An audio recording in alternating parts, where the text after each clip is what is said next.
ನಮಸ್ಕಾರ ಗೆಳೆಯರೆ. ಮಹಾಭಾರತದ ಸುಂದರ ಪ್ರೇಮಿಗಳಾದ ನಳ ದಮಯಂತಿಯರ ಕಥೆಯನ್ನು ನಾವೆಲ್ಲರೂ ಕೇಳಿದ್ದೇವೆ.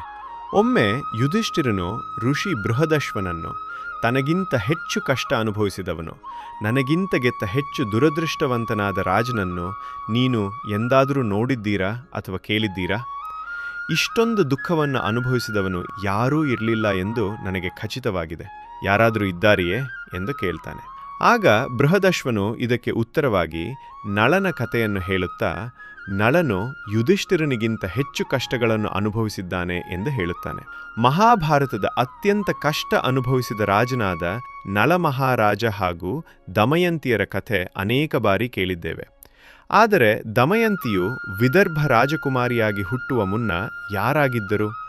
ಆಕೆ ಅನುಭವಿಸಿದ ಸುಖದ ಹಿಂದೆ ಯಾವ ಜನ್ಮದ ಪುಣ್ಯವಿತ್ತು? ಇಂದು ನಾವು ದಮಯಂತಿಯ ಪೂರ್ವಜನ್ಮದ ಭಕ್ತಿ ಮತ್ತು ತ್ಯಾಗದ ಅದ್ಭುತ ಕಥೆಯನ್ನು ತಿಳಿಯೋಣ ಬನ್ನಿ. ಪೂರ್ವಜನ್ಮದಲ್ಲಿ ದಮಯಂತಿ ಒಬ್ಬ ಬೇಡತಿಯಾಗಿದ್ದಳು. ಆಕೆಯ ಹೆಸರು ಅಹುಕಿ ಎಂದಿತ್ತು. ಆಕೆಯ ಪತಿ ಒಬ್ಬ ಬೇಡ, ಅವನ ಹೆಸರು ಅಹುಕ. ಆ ಬೇಡ ದಂಪತಿಗಳು ಬಡವರಾಗಿದ್ದರು. ಅತಿಥಿ ಸತ್ಕಾರದಲ್ಲಿ ಅತಿ ಹೆಚ್ಚಿನ ಆಸಕ್ತಿಯುಳ್ಳವರಾಗಿದ್ದರು. ಅತಿಥಿ ದೇವೋ ಭವ ಎಂಬ ಮಾತನ್ನು ಅವರು ಅಕ್ಷರಶಃ ಪಾಲಿಸುತ್ತಿದ್ದರು. ಬಂದವರಿಗೆ ಏನೂ ಇಲ್ಲ ಎನ್ನದೆ ತಮಗಿದ್ದ ಅಲ್ಪ ಆಹಾರವನ್ನೇ ಹಂಚಿ ಉಣ್ಣುತ್ತಿದ್ದರು. ಒಂದೊಮ್ಮೆ ಸೂರ್ಯ ಮುಳುಗುತ್ತಾ ಬಂದರೂ ಪತಿ ಇನ್ನೂ ಹಿಂದಿರುಗಲಿಲ್ಲ. ಈ ನಿರ್ಜನ ಕಾಡಿನಲ್ಲಿ ಹಸಿದು ಬರುವವರಿಗೆ ಅನ್ನ ನೀಡುವುದೇ ನಮ್ಮ ಜೀವನದ ಪರಮಗುರಿ. ಭಗವಂತ ಇಂದು ಯಾರನ್ನಾದರೂ ಅತಿಥಿಯಾಗಿ ಕಳುಹಿಸಬಾರದೆ ಎಂದು ಹಂಬಲಿಸಿದರು. ಇವರ ಶ್ರೇಷ್ಠ ಭಕ್ತಿ ಹಾಗೂ ಶ್ರದ್ಧೆಯನ್ನು ತಿಳಿದಿದ್ದ ಪರಮಾತ್ಮನು ಈ ದಂಪತಿಗಳನ್ನು ಪರೀಕ್ಷಿಸಬೇಕೆಂದು ಭೂಲೋಕಕ್ಕೆ ಬರುತ್ತಾನೆ. ಭವತಿ ಭಿಕ್ಷಾಂದೇಹಿ, ತಾಯಿ, ದಾರಿಹೋಕನಾದ ಈ ಯತಿಗೆ ಇಂದಿನ ರಾತ್ರಿ ನಿಮ್ಮ ಮನೆಯಲ್ಲಿ ಆಶ್ರಯ ಸಿಗಬಹುದೇ ಎಂದು ಅಹುಕಿಯನ್ನು ಸನ್ಯಾಸಿ ವೇಷದ ಪರಮಾತ್ಮ ಕೇಳುತ್ತಾನೆ. ಆಗ ಆಹುಕಿ ಭಕ್ತಿಯಿಂದ ನಮಸ್ಕರಿಸಿ, ಬನ್ನಿ ಸ್ವಾಮಿ, ಅತಿಥಿ ದೇವೋ ಭವ. ನಮ್ಮ ಪುಟ್ಟ ಗುಡಿಸಲು ನಿಮ್ಮ ಆಗಮನದಿಂದ ಪವಿತ್ರವಾಯಿತು. ದಯವಿಟ್ಟು ಒಳಬಂದು ವಿಶ್ರಮಿಸಿ. ನನ್ನ ಪತಿಯು ಈಗಷ್ಟೇ ಬರುವ ಸಮಯ. ಬೇಡನ ಮನೆಗೆ ಬಂದಾಗ ಸನ್ಯಾಸಿಯ ಆಗಮನದ ಸುದ್ದಿ ತಿಳಿಯುತ್ತೆ. ಆದರೆ ಅಲ್ಲಿ ಒಂದು ಸಮಸ್ಯೆ ಇತ್ತು. ಅವರ ಗುಡಿಸಲು ಅತ್ಯಂತ ಚಿಕ್ಕದಾಗಿತ್ತು. ಮೂವರು ಒಟ್ಟಿಗೆ ಮಲಗಲು ಅಲ್ಲಿ ಜಾಗವಿರಲಿಲ್ಲ. ಬೇಡ ಪತ್ನಿಯೊಂದಿಗೆ ಮೆಲದನಿಯಲ್ಲಿ ಅತಿಥಿಗಳಿಗೆ ತೊಂದರೆ ಆಗಬಾರದು. ಸನ್ಯಾಸಿಗಳು ಮನೆಯೊಳಗೆ ವಿಶ್ರಮಿಸಲಿ, ನಾನು ಅಂಗಳದಲ್ಲಿ ಮಲಗುವೆ. ಆದರೆ ಸನ್ಯಾಸಿಗಳು ಅದಕ್ಕೆ ಒಪ್ಪಲಿಲ್ಲ. ಸ್ತ್ರೀಯಾದ ನೀನು ಹೊರಗೆ ಮಲಗಿದ್ರೆ ನನಗೆ ನಿದ್ದೆ ಬರುವುದಿಲ್ಲ ಎಂದರು. ಬೇಡಿತಿಯಾದ ಅಹುಕಿ ತಾನು ಹೊರಗೆ ಮಲಗುವೆನೆಂದಾಗ ಯತಿಗಳು, ಒಬ್ಬಂಟಿ ಹೆಣ್ಣು ಮಗಳು, ಹೊರಗೆ ಮಲಗುವುದನ್ನು ವಿರೋಧಿಸಿದರು. ಕೊನೆಗೆ ಅತಿಥಿಗಳಿಗೆ ಗೌರವ ನೀಡಲು ಬೇಡ್ನು ತಾನೊಬ್ಬನೇ ಅಂಗಳದಲ್ಲಿ ಮಲಗಲು ನಿರ್ಧರಿಸಿದನು.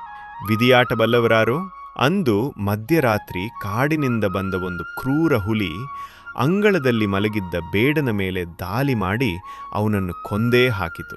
ಬೆಳಗಾಗುತ್ತಲೇ ಎದ್ದ ಸನ್ಯಾಸಿ ಮತ್ತು ಬೇಡಿತಿ ಅಂಗಳಕ್ಕೆ ಬಂದು ನೋಡಿದಾಗ ಕೇವಲ ಬೇಡನ ಅವಶೇಷಗಳಷ್ಟೇ ಉಳಿದಿದ್ದವು.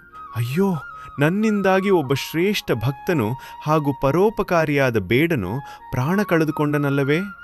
ನನ್ನನ್ನು ಕ್ಷಮಿಸು ತಾಯಿ ಎಂದು ಸನ್ಯಾಸಿ ವ್ಯಥೆಪಟ್ಟನು. ಸ್ವಾಮಿ, ದುಃಖಿಸಬೇಡಿ. ಅತಿಥಿ ಸೇವೆ ಮಾಡುತ್ತಾ ಪತಿ ಪ್ರಾಣ ಬಿಟ್ಟಿದ್ದಾರೆ. ಇದು ಅವರ ಪುಣ್ಯ. ಪತಿಯಿಲ್ಲದ ಮೇಲೆ ಈ ಜೀವನ ನನಗೇಕೆ? ನಾನು ಅವರೊಂದಿಗೆ ಸಹಗಮನ ಮಾಡುತ್ತೇನೆ ಎಂದು ತೀರ್ಮಾನಿಸಿದರು. ಅಹುಕಿಯು ಪತಿಯ ಚಿತೆಯನ್ನು ಸಿದ್ಧಪಡಿಸಿ ಅದರಲ್ಲಿ ಹಾರಲು ಸಿದ್ಧಲಾದಾಗ ಚಮತ್ಕಾರ ನಡೆಯಿತು. ಯತಿವೇಷದಲ್ಲಿ ಇದನ್ನೆಲ್ಲ ನೋಡುತ್ತಿದ್ದ ಪರಮೇಶ್ವರ ತನ್ನ ನಿಜರೂಪವನ್ನು ತೋರಿದನು. ಬೇಡತಿಯು ಅತ್ಯಂತ ಹರುಷಿತಲಾಗಿ ಶಿವನಿಗೆ ನಮಸ್ಕರಿಸುತ್ತಾಳೆ. ಪರಮೇಶ್ವರನು ಹೇಳ್ತಾನೆ, ಪುತ್ರಿ, ನಿಲ್ಲಿಸು. ನಿಮ್ಮ ಅತಿಥಿ ಭಕ್ತಿ ಮತ್ತು ನಿನ್ನ ಪಾತಿವ್ರತ್ಯಕ್ಕೆ ನಾನು ಮೆಚ್ಚಿದ್ದೇನೆ. ನಿಮ್ಮಿಬ್ಬರ ತ್ಯಾಗವು ಲೋಕಕ್ಕೆ ಮಾದರಿಯಾಗಿದೆ. ಅಹುಕನನ್ನು ಮರಳಿಸಿ ಪರಮಾತ್ಮ, ಈ ಜನ್ಮದಲ್ಲಿ ನಿಮ್ಮಿಬ್ಬರ ಬಾಂಧವ್ಯ ಇಲ್ಲಿಗೆ ಕೊನೆಯಾಗುವುದಿಲ್ಲ. ಮರು ಜನ್ಮದಲ್ಲಿ ನೀನು ವಿದರ್ಭರಾಜನ ಮಗಳಾಗಿ ದಮಯಂತಿ ಎಂಬ ಹೆಸರಿನಿಂದ ಹುಟ್ಟುವೆ. ನಿನ್ನ ಈ ಪತಿಯೇ ನೈಷಧ ರಾಜ್ಯದ ರಾಜ ನಳನಾಗಿ ಜನಿಸುವನು. ನಿಮ್ಮಿಬ್ಬರ ಪ್ರೇಮಕಥೆ ಇಡೀ ಲೋಕಕ್ಕೆ ಮಾದರಿಯಾಗುವುದು. ನಿನಗೆ ಸಕಲ ಸೌಭಾಗ್ಯಗಳು ಲಭಿಸಲಿ ಎಂದು ಅವಳಿಗೆ ಅನೇಕ ವರಗಳನ್ನು ನೀಡಿ ಹರಸಿದನು. ಗೆಳೆಯರೆ, ಇದೇ ದಮಯಂತಿಯ ಪೂರ್ವಜನ್ಮದ ಕಥೆ. ಅಂದು ಅವಳು ತೋರಿದ ಅತಿಥಿ ಸತ್ಕಾರದ ಫಲವೇ ಮುಂದೆ ಅವಳು ನಲ ಮಹಾರಾಜನಂತಹ ಪತಿಯನ್ನು ಪಡೆಯಲು ಕಾರಣವಾಯಿತು. ಈ ಕತೆ ನಮಗೆ ಕಲಿಸುವುದು ಏನೆಂದರೆ, ನಾವು ಮಾಡುವ ಸತ್ಕರ್ಮಗಳು ಎಂದಿಗೂ ವ್ಯರ್ಥವಾಗುವುದಿಲ್ಲ. ಈ ಕತೆ ನಿಮಗೆ ಇಷ್ಟವಾಗಿದ್ದರೆ ವಿಡಿಯೋವನ್ನು ಲೈಕ್ ಮಾಡಿ ಮತ್ತು ಇಂತಹದ್ದೇ ಪುರಾಣ ಕಥೆಗಳಿಗಾಗಿ ನಮ್ಮ ಮಯ ಚಾನೆಲ್ ಅನ್ನು ಸಬ್ಸ್ಕ್ರೈಬ್ ಮಾಡಿ. ಧನ್ಯವಾದಗಳು.